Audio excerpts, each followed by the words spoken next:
my friends. Under my back porch here to read to you an essay from last semester that I just found when I was digging a few things up today in my basement. And this was for a 200 level history class.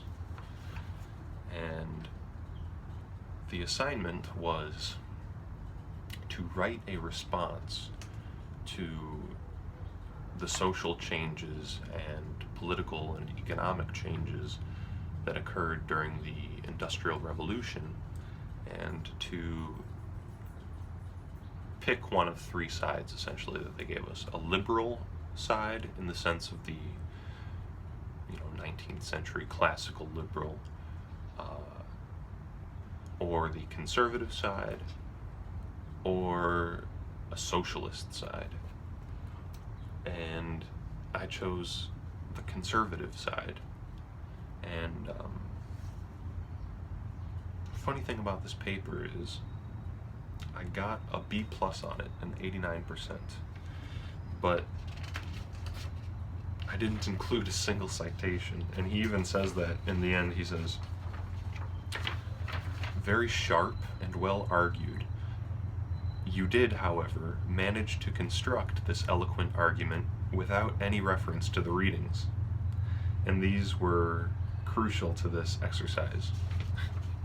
But I still got the 89%. It says, you really do have a clear, if less widespread, position on the Industrial Revolution, which you consistently defend throughout this paper. Nice job on that account. And he goes on to say that certain readings that we had would have helped out, but there it is.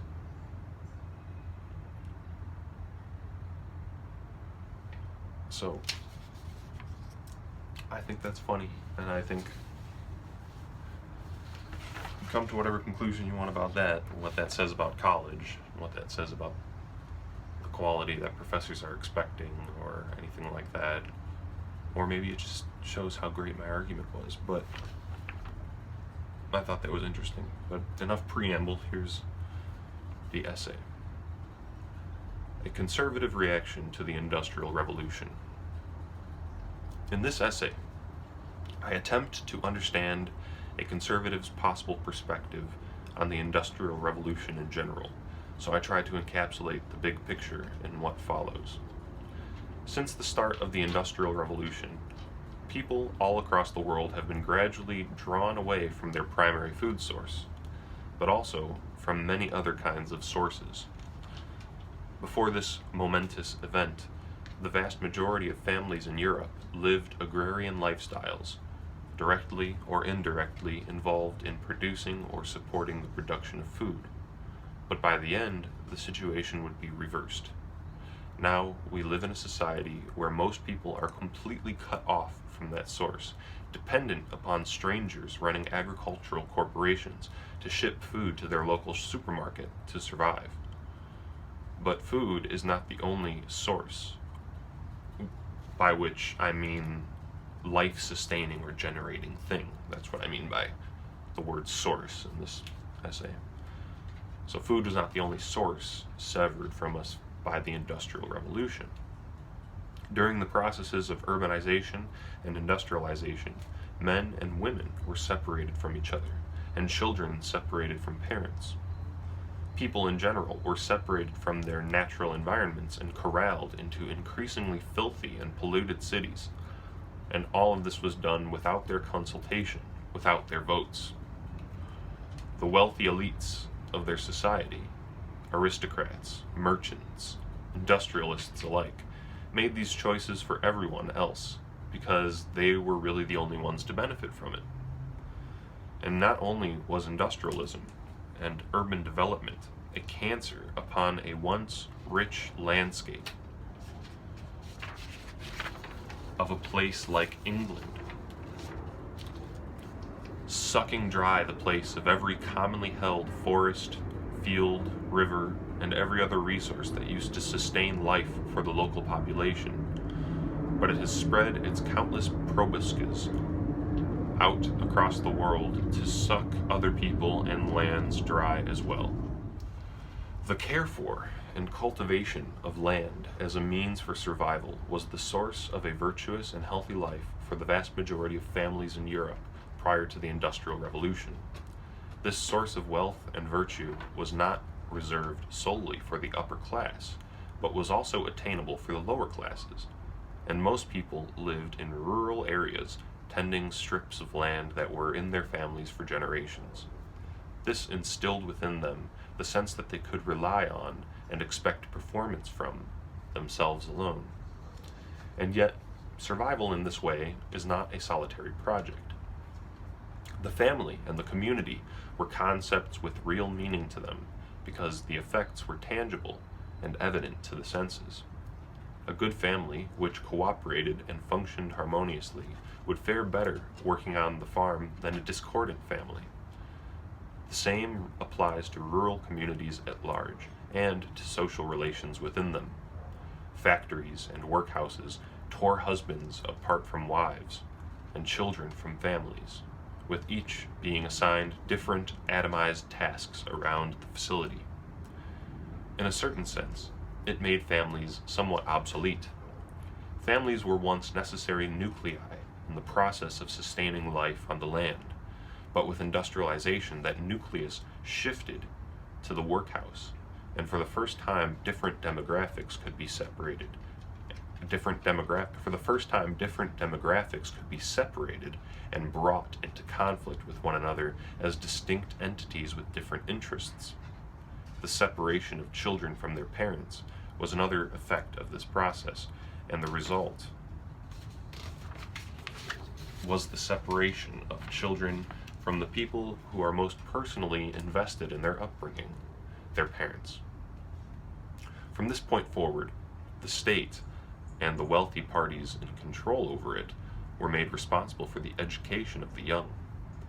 Those who promote the Industrial Revolution see the introduction of state-run schooling. There's my dogs. Hey, shh.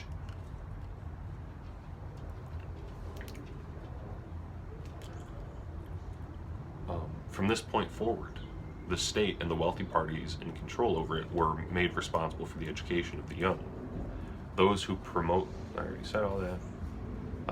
Those who promote the Industrial Revolution see the introduction of state-run schooling as progress, but to those who value the natural primacy of the family, this separation of children from their natural source of knowledge, customs, and culture was a tragedy that has helped lead us to the desperate situation we are in today, where hundreds of millions of people's lives depend upon a tiny fraction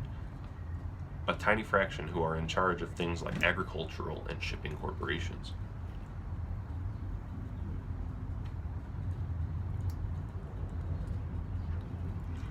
Advocates for the Industrial Revolution may point to facts such as the rise in population and the new capacity to mass-produce cheap goods as proof of its beneficial effects. However, this increased capacity came at an incalculable loss to our natural environment and its resources. First, the homelands of the first people to be industrialized, i.e., Europe, were scoured for every available tree, every lump of coal, and every vein of iron. Many villages were reduced to mere cogs in support of this vast resource-stripping machine. The moral economy prior to this was interested in preserving a balance with nature by utilizing renewable resources as much as possible, but the new industrialist, capitalist economy was interested in efficiency and profit alone. These industrialists were not locals who depended upon a certain environment to live, and so the efficiency with which they stripped the land of its resources only translated to profit in their minds.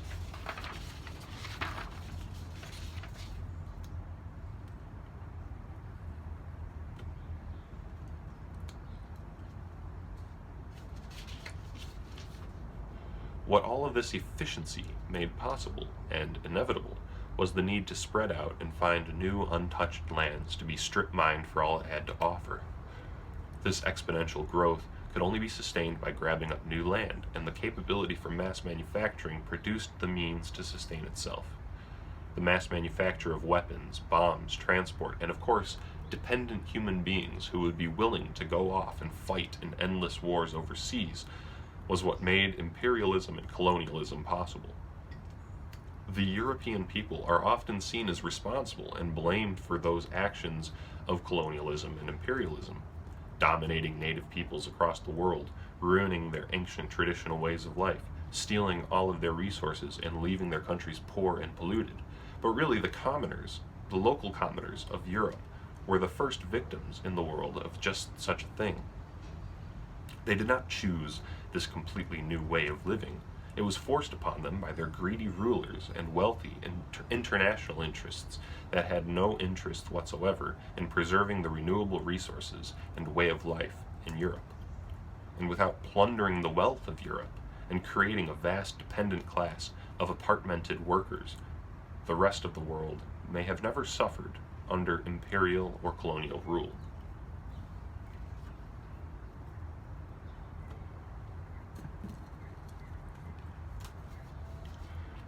It seems everything would have worked out a lot better for everyone if the Industrial Revolution never happened.